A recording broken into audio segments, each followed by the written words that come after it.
on va poursuivre ces échanges, notamment sur la mobilité, la question de la gestion de la mobilité, avec EasyPark, avec son directeur France, Arnaud Touillon, que j'accueille sur scène. Première petite question quand même. Et d'ailleurs, en allant sur votre site, je trouvais intéressant, EasyPark est défini comme le moyen le plus rapide et le plus simple de trouver et de gérer le stationnement dans plus de 2200 villes d'Europe. Qu'est-ce que ça veut dire concrètement ? Bonjour à tous, donc je suis Arnaud Touillon, directeur France d'EasyPark. EasyPark, effectivement, c'est une application qui permet tout simplement de payer son stationnement, mais également de pouvoir optimiser son temps de recherche de stationnement, et c'est un sujet qu'on expliquera un petit peu par la suite.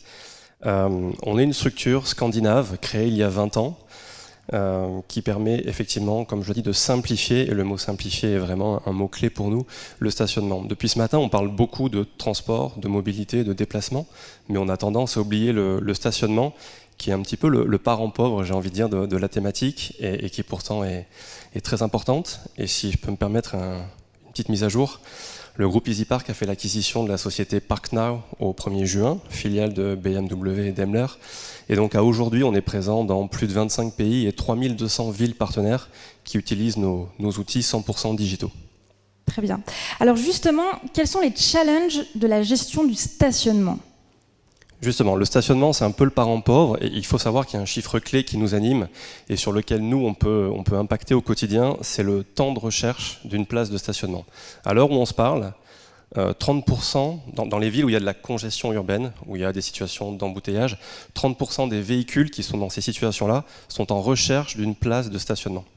Elles ne sont pas en recherche d'une place de stationnement parce qu'il n'y a pas de place disponible, elles les cherchent parce qu'elles ne savent pas où elles sont. Donc notre enjeu, il est là. Et contrairement un petit peu à ce qui a été dit auparavant, sans forcément réduire le nombre de véhicules ou augmenter le nombre de places, on pense qu'on peut travailler sur l'atteinte d'un équilibre offre et demande, l'offre étant effectivement le nombre de places présentes et disponibles, la demande étant les usagers. On peut arriver à créer un équilibre qui fait que pour tout le monde, le temps de recherche de stationnement sera fortement réduit. Et on sait que cette congestion urbaine, elle a des coûts de santé, des coûts de société qui se chiffrent en milliards d'euros dans l'ensemble des grandes métropoles. Donc on peut œuvrer de façon très simple, et ce, dès aujourd'hui, sur ce sujet-là. Alors justement, quelles sont les innovations que vous proposez à travers l'application EasyPark ? Notre application de base, elle permet, j'ai envie de dire tout simplement, encore une fois, de payer son stationnement.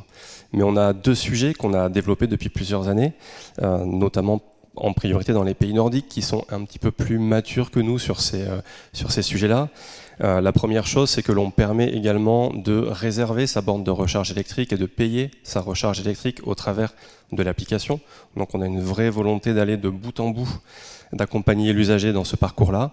Et le deuxième point, c'est une fonction qui s'appelle Find, qui permet tout simplement d'avoir à un instant T une vision de l'état du stationnement aux environs de mon point de destination.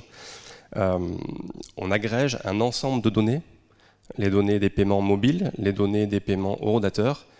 On regarde la météo, parce que la météo a un impact par exemple, et plein d'autres données.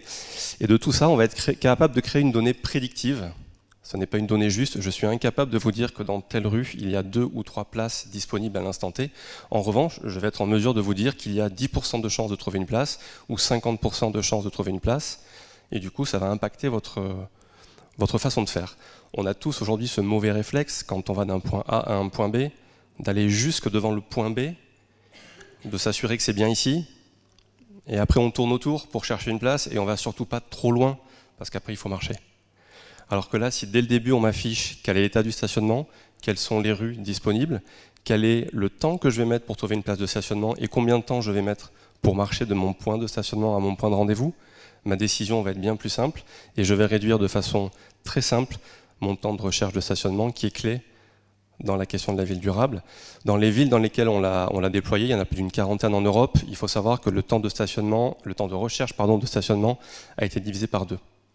Dans des villes comme Stockholm, là où on met entre 10 et 15 minutes pour trouver une place, aujourd'hui avec EasyPark, on met 5 à 6 minutes pour trouver une place.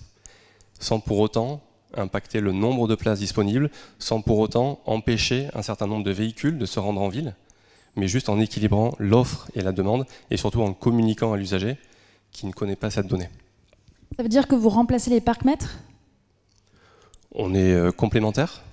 tout le monde n'a pas de smartphone, tout le monde n'a pas envie de mettre sa carte bancaire sur une application d'une société privée. Il y a plein de problématiques, donc les parcs-mètres sont nécessaires. Il faut trouver un équilibre. On voit aujourd'hui dans une ville comme Paris, on est sur 60 ou 70% de paiement par mobile du stationnement. Donc il est important, je pense, d'arriver à un juste équilibre. Un parc-mètre, ça représente aussi un coût pour la collectivité, pardon. Alors qu'une application, c'est une approche un petit peu différente et c'est des déploiements bien plus simples et bien moins coûteux. Alors, pour pouvoir justement rediriger correctement les citoyens en voiture pour trouver une place, ça veut dire qu'il faut avoir quand même une vision assez précise de son inventaire. En quoi est-ce que vous allez aider justement les villes et finalement les partenaires aussi des villes ?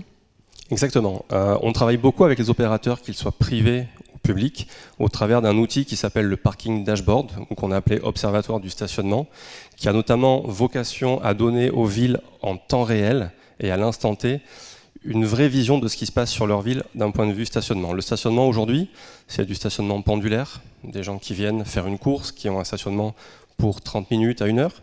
C'est des résidents, c'est des abonnements longue durée, c'est de la voirie, c'est de l'ouvrage, c'est de l'enclos, c'est des arrêts livraison, c'est des arrêts minutes, c'est des places pour les personnes en situation de handicap. C'est tout un ensemble de stationnement et de besoins qu'il faut savoir agréger, pour lesquels il faut avoir une vision complète. Donc on a des outils qui vous sont illustrés ici, qu'on appelle donc l'Observatoire du stationnement, qui permettent d'avoir une vraie vision complète et juste de la ville. L'objectif étant de leur donner toutes les données nécessaires à la bonne prise de décision d'un point de vue régulation et politique du stationnement demain. Au-delà du nombre de places et des tarifs, il y a plein d'autres choses à faire. Et grâce à ces données, ils en ont la capacité. On travaille énormément avec les villes de Bordeaux et les villes de Reims, à qui on vient de délivrer, notamment Reims, je pense, cet inventaire du stationnement, où on est capable de leur dire quelles sont les quantités de places gratuites, payantes, livraison, arrêt minute ou autres, et ce par segment de rue. On n'est pas sur une notion globale, on est vraiment dans l'analyse par segment de rue pour demain pouvoir prendre la bonne décision lorsqu'il faudra réfléchir à une extension de zone payante, réfléchir à une augmentation ou une diminution du prix, etc. En parlant de prix, demain, on peut imaginer, pourquoi pas, accompagner les villes et mettre en place du prix dynamique.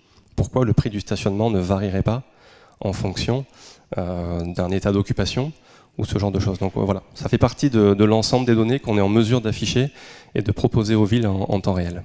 Alors justement, en parlant du prix, est-ce qu'on peut parler un petit peu de la question du financement ? Comment est-ce que ce type de dispositif se finance ? C'est un sujet sensible. En France, on est aujourd'hui sur une approche où ce sont les collectivités qui nous accompagnent et qui financent ces sujets-là, notamment sur l'utilisation et sur les bénéfices apportés aux usagers et au travers de l'application. On est un petit village gaulois en France, encore une fois, c'est-à-dire que toute l'Europe fonctionne différemment, mais en France, on fonctionne de cette façon-là. Il faut savoir que dans les autres pays européens, c'est l'usager qui lui-même est surtaxé quelque part en plus du prix de son stationnement parce qu'il a un vrai service à valeur ajoutée au travers de l'application. Un exemple tout simple, vous utilisez une application mobile pour payer le stationnement, vous avez la capacité à stopper votre temps de stationnement en fonction de votre besoin ou à le prolonger.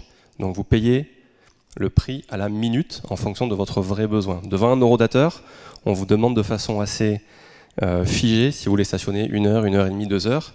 Si vous dépassez ou si vous stationnez moins, vous ne pouvez rien y faire. Donc en général, à l'horodateur, on a tendance à surpayer le stationnement de l'ordre de 25%. Donc on se dit qu'on peut arriver à trouver un équilibre, voilà, et que l'usager pourrait être prêt à payer pour ce service qu'on lui offre et quelque part l'économie qu'on lui fait faire au quotidien. Et puis en plus, avec la fonction Find, il va moins polluer, donc tout le monde est vainqueur. Sur ces bonnes paroles, merci beaucoup. Merci. N'hésitez pas à aller voir Arnaud et donc Easy Park toute la journée, puisque vous avez un corner, il me semble, dans l'espace. On vous attend. Super, merci beaucoup. Merci.